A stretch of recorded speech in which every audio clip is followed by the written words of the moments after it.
welcome back to the Seeking Proof, Finding Grace podcast. I'm your host, Ron Campbell, and this week, as with every week, I want to challenge you with the most important fact in the entire universe. God loves you. Now, as we've started this journey, before we get to some of the bigger questions down there, were we created or did we evolve, things like that, we started off by saying, I think we need to wrap some context around this journey. And so to do so, we started off by looking at this question of who is God through the story of the prodigal son, through God's own words.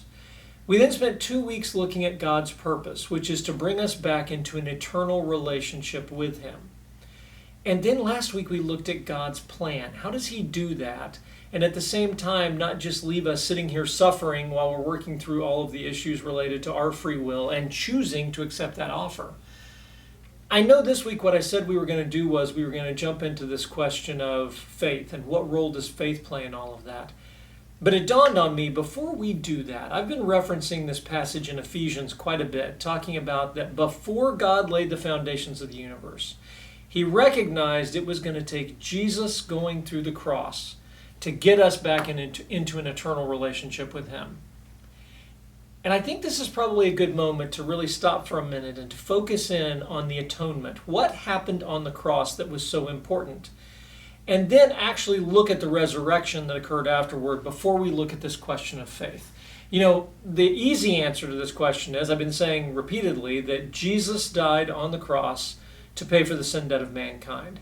That's obviously the biggest answer to the question of what happened on the cross. We're actually going to talk a lot more about that next week. So hold tight on that one for just a week. Next week, we're going to address objections to this idea of the atonement, looking at a quote from Christopher Hitchens from a debate of his. We're also going to look at a quote from Richard Dawkins as we look at that.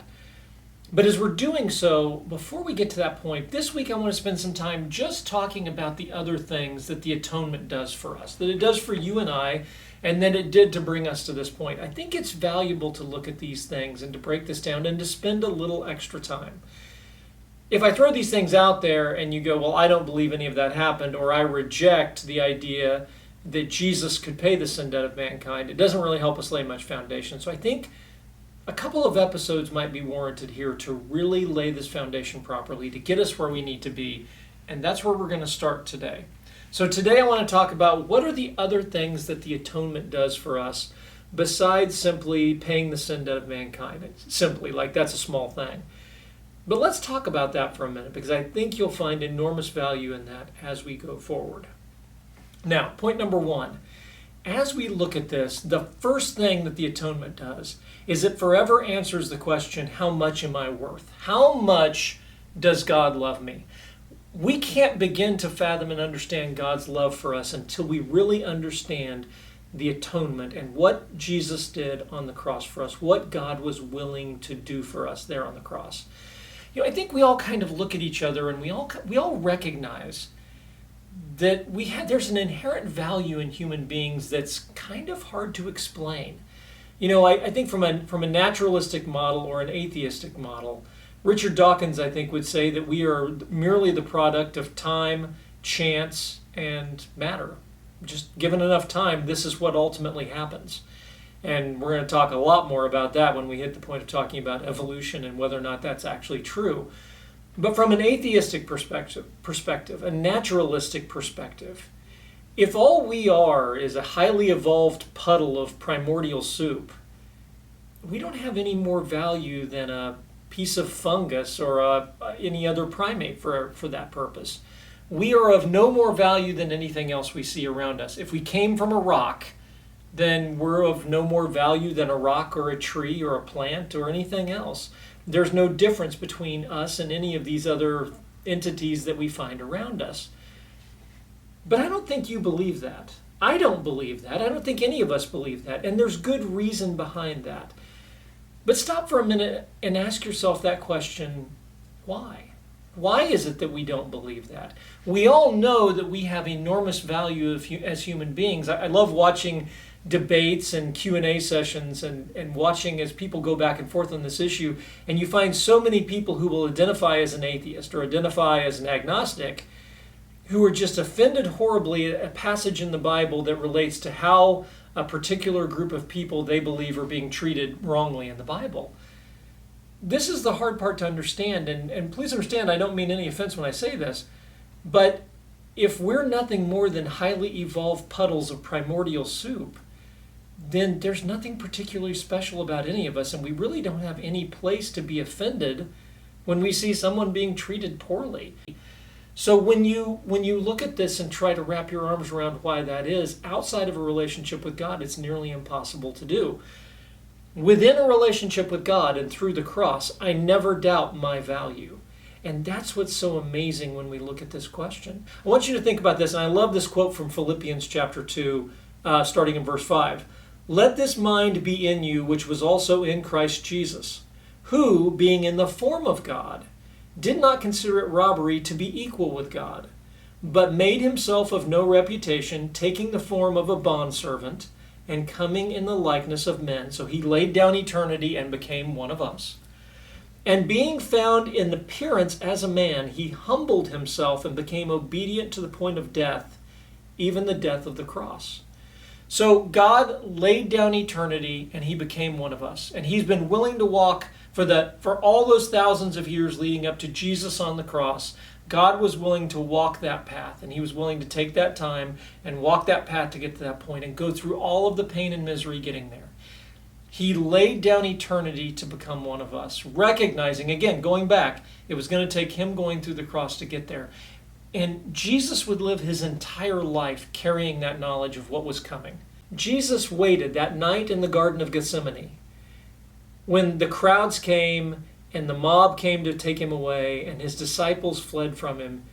He counted the cost at that moment. He didn't call 1,000 angels to strike down the angry mob. He didn't speak a word and disappear or destroy all of them. He didn't perform a miracle that would have diffused the situation. He allowed himself to be taken by the mob and drug off to the Sanhedrin to be tried. As the Sanhedrin that night, remember the Sanhedrin was the Jewish authorities at that time. They were the religious authorities who were trying Jesus. Ultimately, they would try him for blasphemy and convict him of blasphemy for claiming to be God. But as they tried him and beat him, he never once veered away from the faith that was coming. He never once stepped back and said, you know what, on second thought, I'm out of here. This isn't worth it. He never once tried to save himself and leave us behind because he considered us that we were worth it. He counted the cost that night at the trial, and that next morning when they hauled him off to Pilate, the Roman governor, and as the governor tried him and found him guilty and took him out where the Roman soldiers beat him nearly to death in a punishment called scourging. And I hate to say, if you watch Mel Gibson's movie, you get a really good feel, The Passion of the Christ, you get a really good feel for what that looks like. And it was just brutal and impossible to imagine. But as he stood there being beaten nearly to death by his own creation, he never once backed off. He never once stood there and said, I may die for the sins of all of mankind, but for this guy who's whipping me with the whip, not for you. And he took all of the punishment of us upon his shoulders. He carried all of that punishment out of there. And when they led him and made him carry his own cross to be crucified on, he never once stepped back. He never once walked away from it. He counted the cost and considered us worth it. As they nailed him to the cross, he counted the cost and said, you are worth it. Through the pain and the misery and the suffering and the sin debt of mankind weighing down on him, a holy and just God standing there in human form being crucified, he never once backed off and said, I'm done, you're not worth it. He counted the cost and said, I love you that much. And from that day going forward, as the Romans murdered him on the cross that day, as they killed him and threw him in a tomb, he counted the cost and he said, you are worth it. And it doesn't stop there. After the resurrection, he sat there with his disciples, his friends, his closest friends, and he prepared them to go out carrying the gospel message, knowing that they, all of them but John, would face the most brutal and horrible deaths, proclaiming the gospel message. Again, he counted the cost, and he said, it's worth it. You're worth it. I'm worth it. So when we look at this question and say, well, how much are we worth? God would tell you, I'll step into an uncomfortable space here. I'm going to tell you what you're worth. You're worth my life. You're worth the most valuable thing in the universe. The most valuable thing in the universe. The life and the body and the blood of the creator of the universe. That's how much you're worth to me. That kind of knowledge carries with it a freedom. I love this line. There's a song called Control from 10th Avenue North. There's a verse in the song. The last verse in the song goes like this. You want me. Somehow you want me. The King of Heaven wants me. So this world has lost its grip on me. That is amazingly insightful. All of these questions that we have, all of us wanting to know where do we fit in and what do we do in all of these things. Once and for all, the cross answers all of these questions. I never doubt for a moment how much I'm loved. And I never believe that God is angry with me. You know, the interesting thing when you look at all of this, from Satan's perspective, the cross represented the ultimate condemnation of mankind. So mankind after the cross, Satan for a brief moment had to believe, that's it, God has failed. They just crucified God on a cross. There is no coming back from that. And he never once grasped it. If you ever have a chance, C.S. Lewis's book, The Screw Tape Letters, is really entertaining. It's supposed to be, it's written like it's in a corporation, and so you had to figure at some point he worked in a corporation. But it's a series of letters going back between a senior demon and his junior nephew, and they're doing it from this perspective that they're trying to figure out what the enemy, and in this case the enemy is God, is up to. And they never can figure it out. For that brief moment, Satan must have thought, this is it. This finishes them off, and it's done. And he could not have been more wrong. That moment on the cross, God's love conquered everything. And it paid the sin debt that could never be paid any other way. And that's a good segue into the second point. The second thing that the atonement does, the second thing that the cross does that we're going to talk about this week, is once and for all, the cross destroys this idea of works. Now, this is going to be a little bit of a double-edged sword for us that we may not always understand as we look at it. The cross, once and for all, takes works off the table. Grace is what's delivered at the cross. Grace becomes the answer to all of this. And it's so important that we understand this was never about judgment. This was never about judgment. If this was about judgment, God could have judged us from heaven without ever coming down and becoming part of this. You know, this idea that God sits in heaven judging all the bad things that we do, and he's cold and impersonal and distant and all of these things. Well, then why did he come? That doesn't make any logical sense in any of this. If all God wanted to do was judge us for all the bad things that we've done, that is easily accomplished from someplace else. You don't have to get your hands dirty if you're God and that's all you're after. This was always about saving us. This was always about a relationship with us. Jesus would make these comments during his ministry, and they were just amazing because he'd look at a crowd, and a lot of that crowd was men, and he would look at them and say, any of you guys, you've heard it written in the Old Testament that, committing adultery is wrong. And Jesus would look at them and say, I'm here to tell you, the real standard is if you look at a woman and you lust after her in your heart, you've already committed adultery.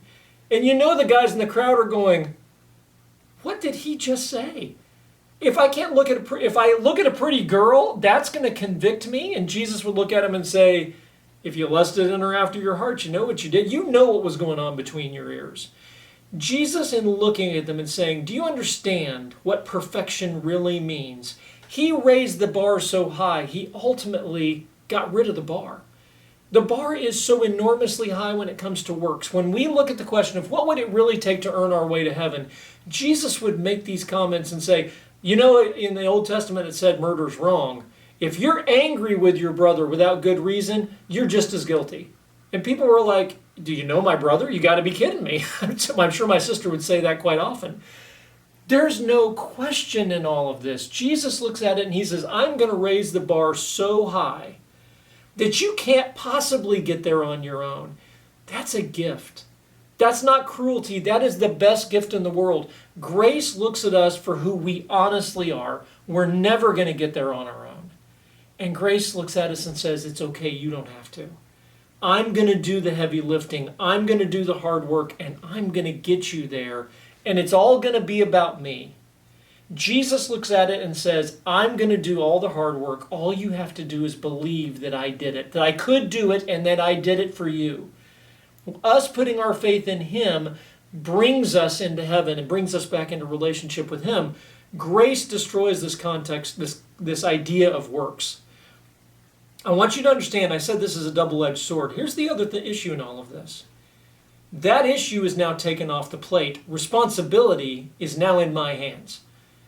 Grace takes the responsibility of getting into heaven and it puts it squarely in our hands. And grace says, you know what? Jesus says, I'm going to do all the hard work. All you have to do is believe. But now 100% of the responsibility lands on me. Grace will stand in accusation. I said before, this isn't about judgment. For those people who said, God, it wasn't fair, you set us up for failure from the beginning, God would look at us and say, Grace washed all of that clean. You had a choice.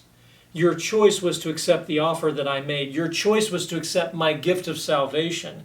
If you stand on this idea that God is cruel and unfair, and you reject the idea of grace, next week we're going to talk about some pretty harsh rejection of the offer that's been made. Rejecting the gift that's been given, it puts all of the responsibility on us. So it has lifted the responsibility off of us of having to earn our way to heaven, and it's given us a much more serious responsibility. I don't know if serious is the right word, but it's given us a responsibility in all of this, and our responsibility is to accept the gift that's been given. So the idea that grace will actually testify against those who reject it. And this is what it all comes down to in the end. In the end, we either accept a relationship with God or we say, no, I don't need God. I'm going to try to earn my way there all on my own. And God loves us enough. He's willing to step back and say, okay, you can do that. But the cross, once and for all, destroys this idea that I have to earn my way to heaven. Number 3, the cross transforms the disciples. And they desperately needed it. I mentioned before that all of the disciples except John are going to go to just horrific deaths. And it's what happens on the cross. The hopelessness of the cross is completely overturned with the hope of the resurrection. So when we look at this, and again, in a couple of weeks we'll talk about the resurrection. But when we look at this, the disciples desperately needed the defeat at the cross and the victory of the resurrection to propel them into their futures. The disciples would carry the gospel message to the first generation of the Christian church, and from there it spread and reached us 2,000 years later today. But without the transformation that occurs, remember, Jesus predicted his death. He said, we're going to Jerusalem, and for we don't know exactly how long, he had been telling them, I have come to be, my body is going to basically pay the sin debt of mankind. I've come to be a sacrifice for all of mankind. And when he told them that and walked them through it, they didn't fully understand it. But he told them, we're going to Jerusalem. I'm going to be crucified, and 3 days later I'm going to rise again. That process, that prophecy that he fulfilled, transforms the disciples. So the disciples desperately need the transformation that comes from all of this. So number 3 is the disciples. The cross, ironically, which was the greatest defeat that any of them had seen, 3 days later became the victory that propelled them to what would ultimately destroy it would destroy Rome. Rome, who could not be defeated by any external enemy, would ultimately be defeated by Christianity clashing so heavily against the values that had built the Roman Empire. So number 3 is the disciples. Number 4, ironically, is the message. The message of Christianity is unique, and from an outsider's perspective, you may look at that and say, all religions are alike. Nothing could be further from the truth when you look at this. Christianity is unique. If all paths lead to heaven, if everything gets you back into relationship with God, then why in the world did Jesus have to go to the cross? The cross was the most brutal way to die. It required just tremendous suffering. When you look at all of this and you really walk through what happened that day, all paths do not lead to heaven. Jesus declares exclusively that he is the way, the one and only way to heaven. He claims exclusivity. And when you walk through what happened, there is no other such claim in any other faith system. Remember, Christianity very clearly claims that Jesus predicted his death on the cross, his crucifixion, his burial, and his resurrection. Jesus predicted that. He was raised from the dead. We're going to talk about that in a couple weeks. There's a lot more evidence of that than you might realize. But Jesus predicted all of that. The cross becomes the exclusive message that he was trying to deliver. I love this quote. C.S. Lewis has provided us with so much information as we look at any aspect of Christianity, but I love this quote because it really does pinpoint what's going on here. Lewis said, "I'm trying here to prevent anyone from saying the really foolish thing that people often say about him," that's Jesus. "I'm ready to accept Jesus as a great moral teacher, but I don't accept his claim to be God. That is one thing we must not say. A man who was merely a man and said the sort of things that Jesus said would not be a great teacher. He would either be a lunatic on a level with a man who says he is a poached egg, or else he would be the devil of hell. You must make your choice. Either the man was and is the Son of God, or else a madman or something worse. You can shut him up for a fool, or you can spit at him and kill him as a demon, or you can fall at his feet and call him Lord and God. But let us not come to any patronizing nonsense about him being a great human teacher. He has not left that to us. He has not left that open to us. He did not intend to." The cross becomes a point where you have to once and for all reflect on what Jesus said and what he did. And you either accept it or you reject it.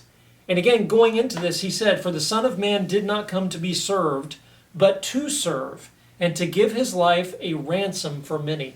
Jesus recognized his body and soul and his body and blood were going to pay the price for the sin debt of all of mankind, and he was willing to do so.